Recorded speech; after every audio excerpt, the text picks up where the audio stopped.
Good morning. Welcome to Coffee with KPP Live, the show that's dedicated to providing you with advice for life so that you can live richly and work towards the life that you've earned. My name's Kyle Roy, joined with Rob Davenport, CEO and co-founder of Kentucky Planning Partners. And today we're going to walk through the transparency in our business that's important to understand how advisors are getting paid. But first, we have a really exciting announcement that Rob and Ken should be really proud to let everybody know. But tell everybody what happened, Rob. I guess it's exciting here internally, but this firm's now 16 years old.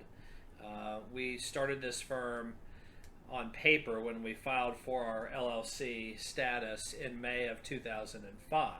And so, you know, anytime you start a business like this, it takes quite a while to get it going, as it did in our situation. But 16 years later, I'm happy to announce that thanks to all of our many wonderful clientele, families, and our 401k side of the business, KPP has now reached $1 billion of assets under management. So we're really excited about that. That was announced to us in our last quarterly meeting. I knew we were close.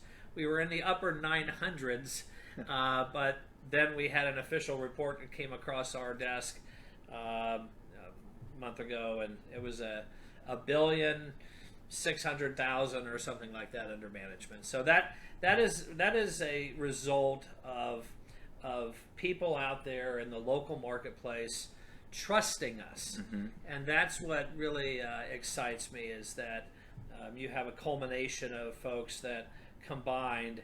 Now their assets that we manage are over $1 billion, but that would never have occurred if we didn't take good care of our clientele and treat them as they should be treated. And so we'll talk a little bit about that today, but that's the big news. We've made it over $1 billion. Well, and that is an extraordinary accomplishment, because especially in the independent world, you and Ken started the company in 2005. You built the brand. You built an incredible group of financial advisors and a culture here, like you said, that is entirely built on trust. Yeah. And it takes a lifetime to build a great reputation, but one bad decision to ruin it, right? Isn't that the old saying, I think? And what you've done is really created a culture of putting the client's needs ahead of every advisor here, maintaining a zero tolerance culture for advisors that don't behave properly. And it really is a testament to just doing the right thing day in and day out. And it's really something that you should be extremely proud of. And I know your humility. I mean, I get it, but you really should be proud of it. And I'm so proud to be part of the team. So, well, we're proud to have you and all the other teammates and the support. It wouldn't be possible if we didn't have great advisors and great staff who really enjoy meeting with the client families. I mean, that's the best part of our job, day in and day out, is when we sit down with our client families and we review their financial plan, and we listen to what their needs are today, and we assist them, and we assist people that they refer to us.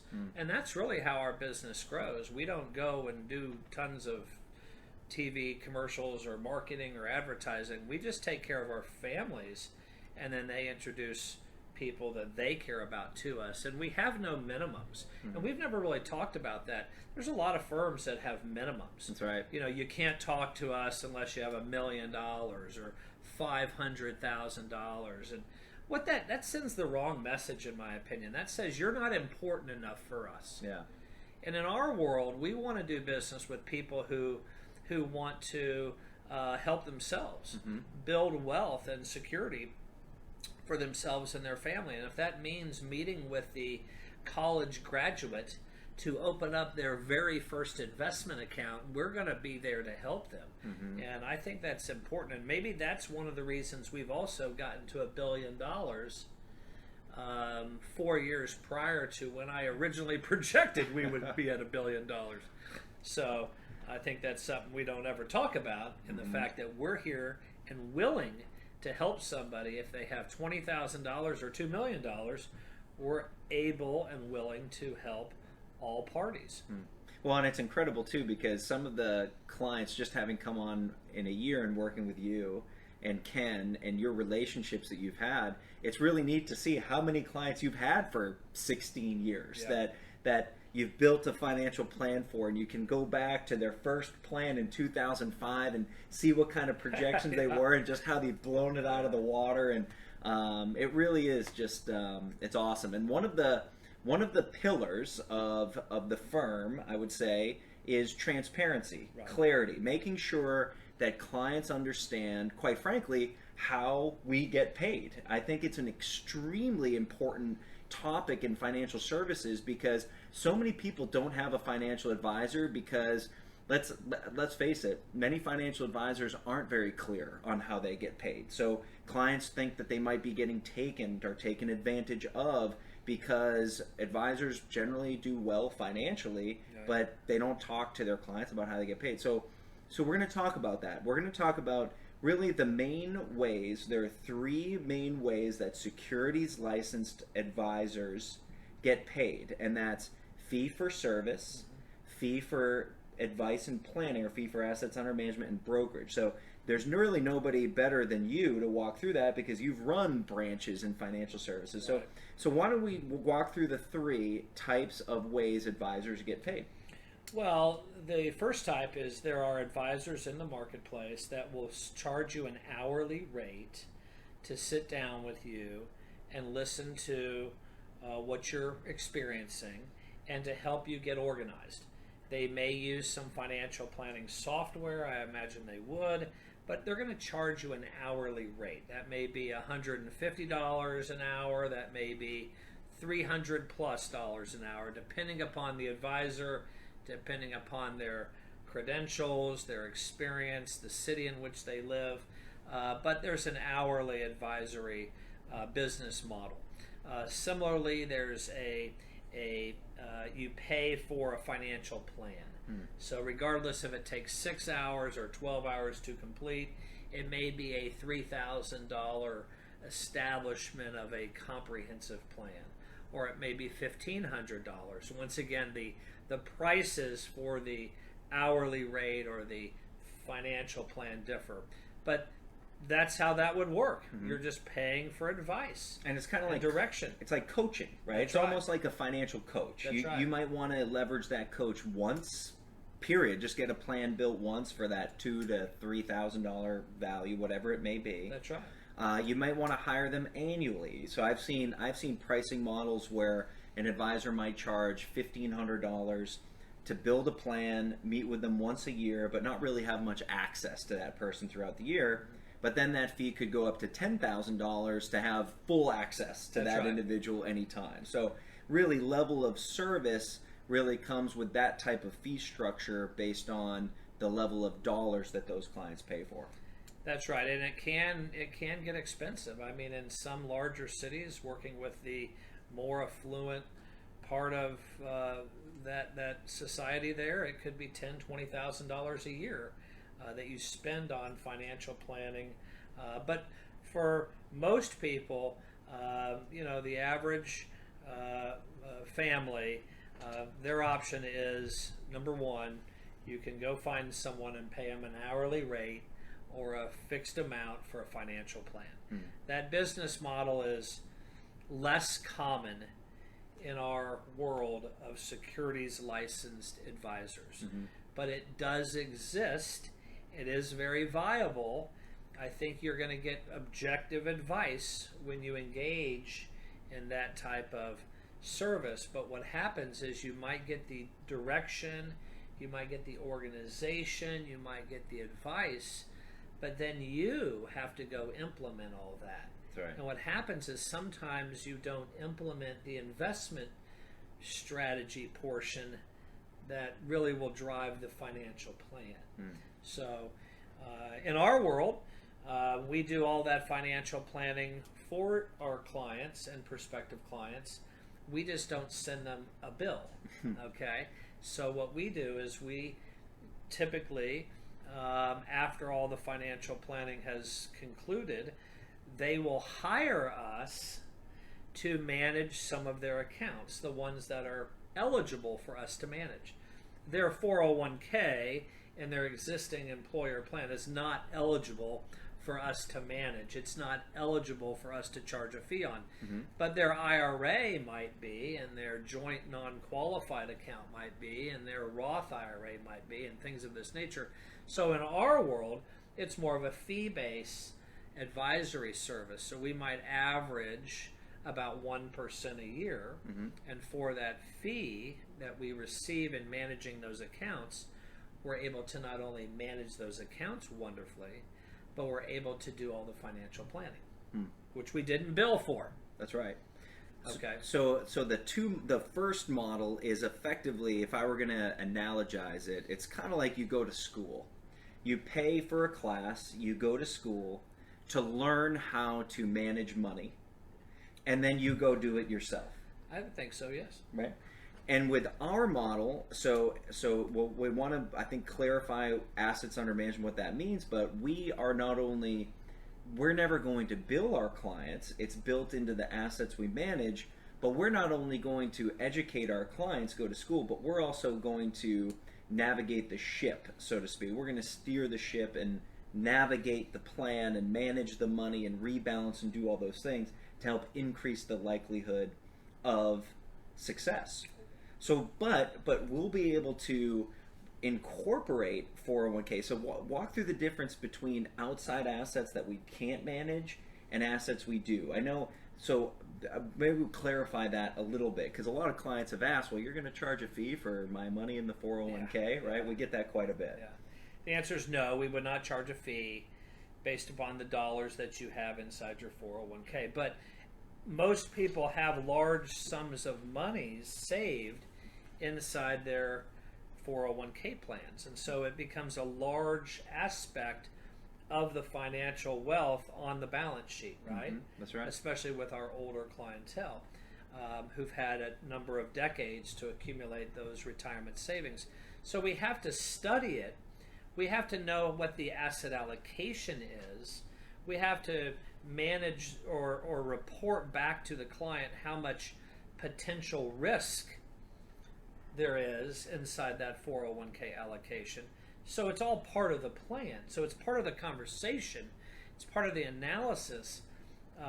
But at the end of the day, we're not going to go into that 401k plan and start moving money around for them. That's their responsibility. We will incorporate it into the conversation and help them make smart decisions. But that would be an asset that's outside of our ability to manage. Now, when they retire, they're probably going to roll that 401k over into an IRA. They don't have to. It's one of their possible options. But if they do, that's when we would assist. And many of our clients have been our clients for 10 years, 15 years. And so they trust us with those large sums of dollars that are leaving that 401k and arriving into their IRA here. So it's fun to build the plan, but not charge them for the plan.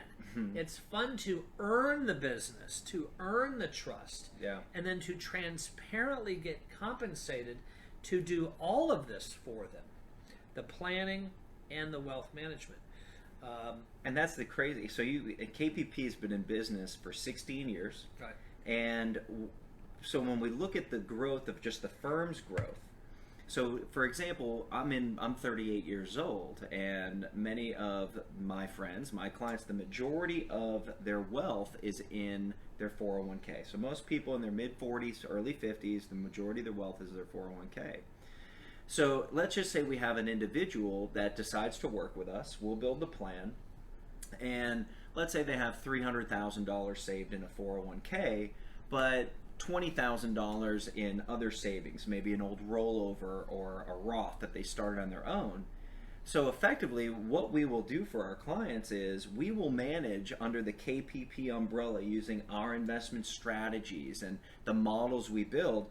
We really only have the $20,000 under the KPP umbrella, but we'll incorporate the 401k we'll incorporate the 401k dollars into the plan and coach on how much to save. So you'll get the coaching with the hopes that by the time you retire, and you've seen this over the course of your career, by the time you retire, when you retire, moving that IRA or 401k over under the KPP umbrella.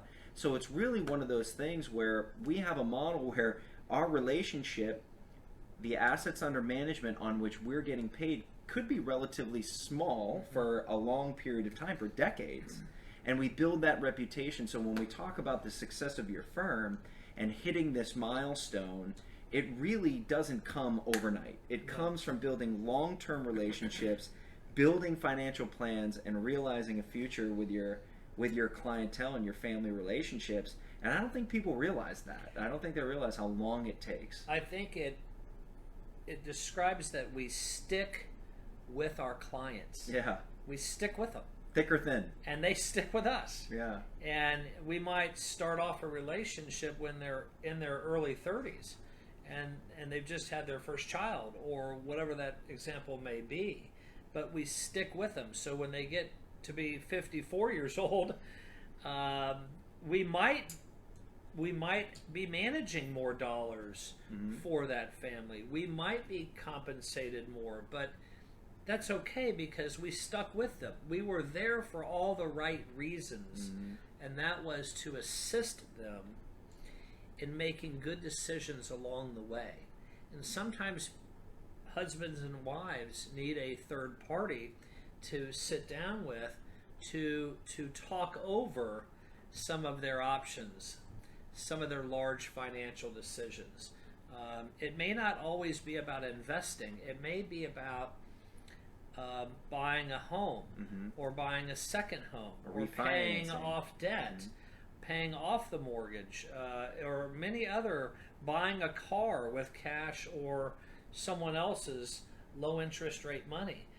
These are basic conversations that we have weekly with our clients. It doesn't always involve investments as we think of them. That's right. And small business owners, how buy-sell agreements and leveraging assets there, connecting people with estate planning attorneys or tax planners and making sure that everything's in line. Or Medicare decisions or Social Security decisions or basic will and trust decisions or implementation. So there's a lot that we talk about. That's right. Now we need to talk about the third method of compensation. So we have fee for service, hourly rate or a fee for a plan.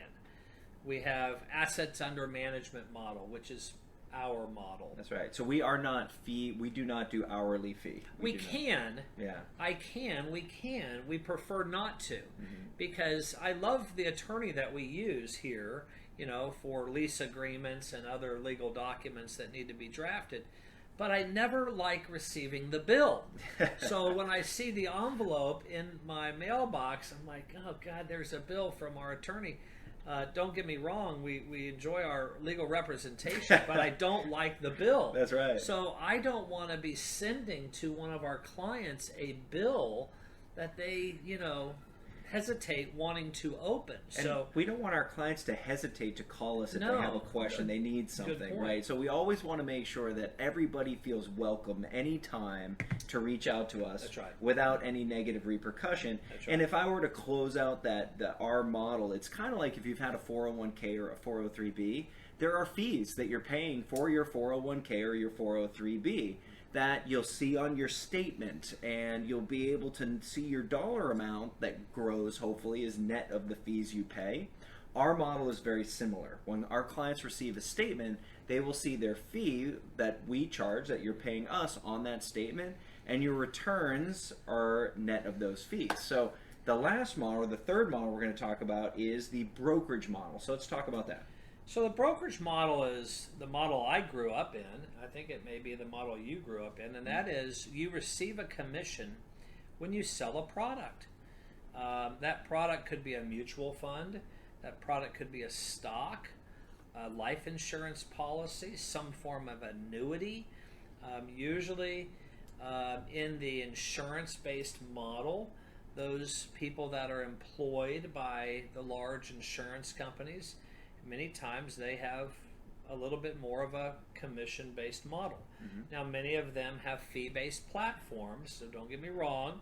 They don't just have commission-based models, but typically that's been the model. You sell an annuity, you get a commission. Mm-hmm. You sell a life insurance policy, you get a commission. That's right. Now, the client doesn't know what the commission is. Unless they ask.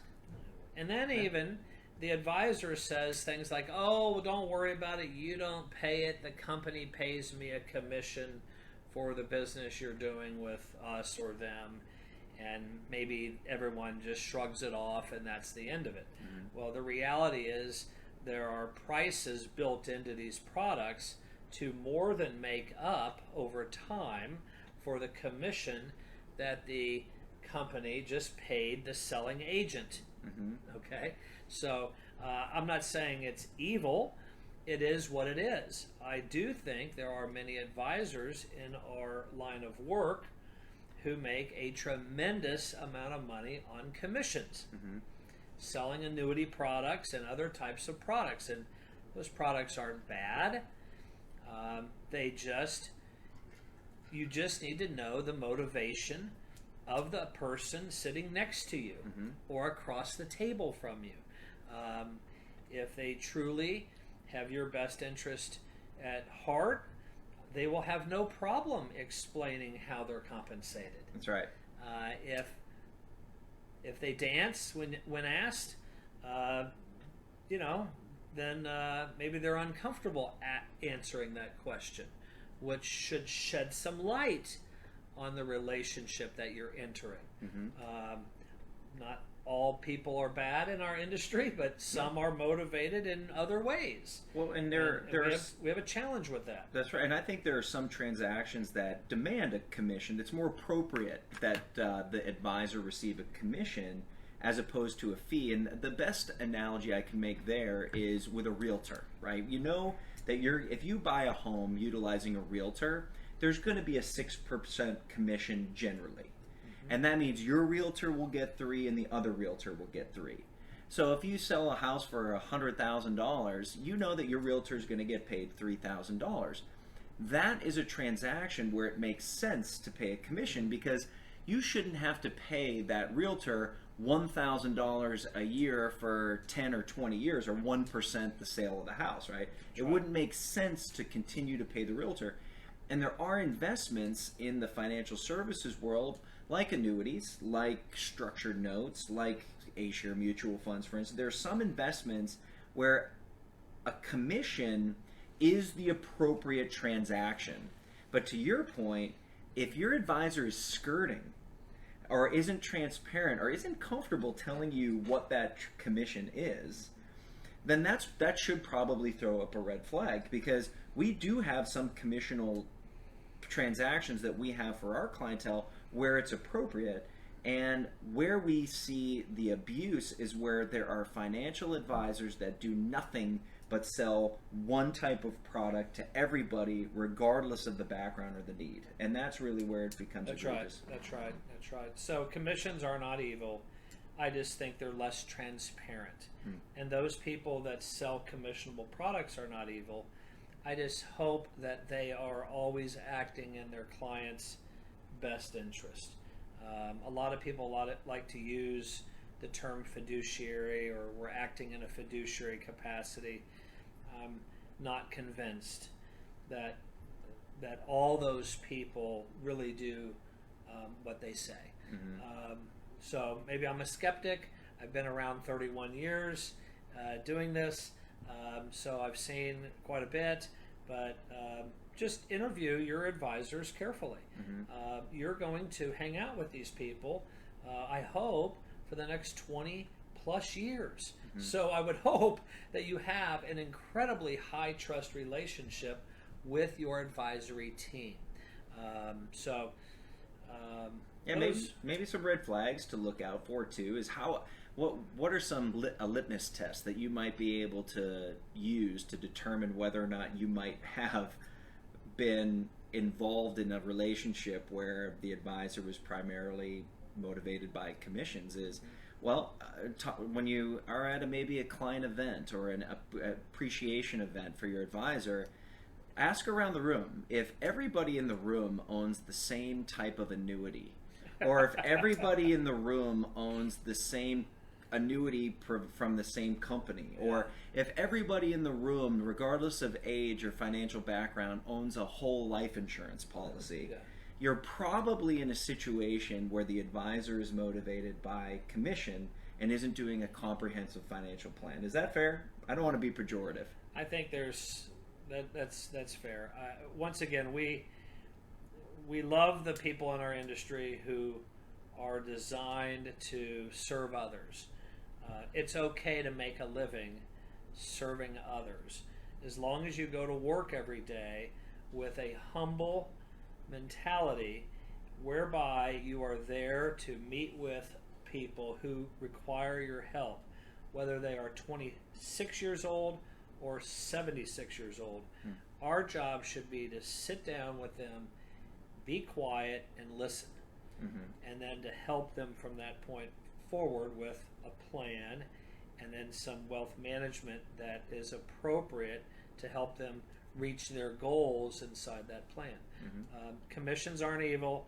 I just think we have to be wise about who we end up doing business with, because there's a lot of salespeople in our industry who simply want to make their next large commission, and that's just something to watch out for, I suppose. But what else? I think it's gone by fairly quickly. 16 years, and now we're at $1 billion, which is lovely. That's not about us, however. That's about our clients' collective trust they have in the advisors here within this firm. That's what I believe it's about. But it's gone by awful quickly. And one of the things, I listened to a podcast last week, and the speaker said something brilliant. He said, human beings do a horrible job of recognizing how quickly time goes by. And it really is. I have 4 children. You have 2 beautiful children, and it's amazing how quickly they grow up, and it's amazing how quickly businesses are built. It's amazing how quickly you get from your early 20s, where you say, "I'll just save for retirement," and then before you know it, you're 45 years old and you're trying to play catch up, right? So, you've taken the last 16 years and you have just knocked the ball out of the park. You and Ken have built something extraordinary.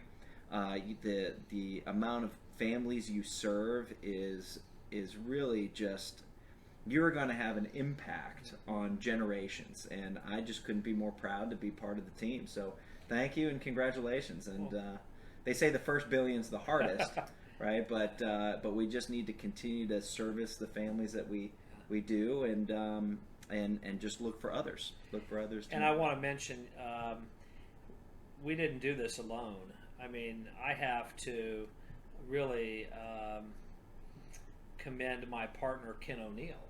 I mean, Ken O'Neill and myself have been partners 50-50 at KPP since the beginning. And people who know him and people who know me smile, and they say, there could be 2 different people as business partners. Well, that might be true in some respects. That might not be true in others. I will say that my business relationship with him has been tremendous. It's been a 10 on a scale of 1 to 10. I have his back, he has mine. We never fight. We get along great. We motivate each other. We've got a great business relationship, and I think as business owners, that's rare. I've met with a lot of other people who've been in business with a partner and it hasn't worked, or there's been conflict. So I think one reason why we've had success is because we have no conflict here. We both want to serve our clientele and grow the firm appropriately, and I think that's been a real catalyst behind the scenes, is the fact that we have a high-functioning partnership. Yeah, it's beautiful. Yeah. It really is. Yeah. Well, thank you. Congratulations. And if any of this interests you, if you want to learn more, if you want to sit down and build a relationship with us, and you have a vision for your future, but it might be a little foggy and you'd like some clarity, and you think a financial plan could help, give us a call at Kentucky Planning Partners. Our phone number is 502-394-0400. We are located in the heart of Louisville's east side on the corner of Hurstbourne and Shelbyville Lane, and in the top of the Flash Cube building. It is the best view in Louisville. So, Rob, thank you, and congratulations. And on behalf of everybody here at KPP, thanks for watching. We'll look forward to seeing you soon.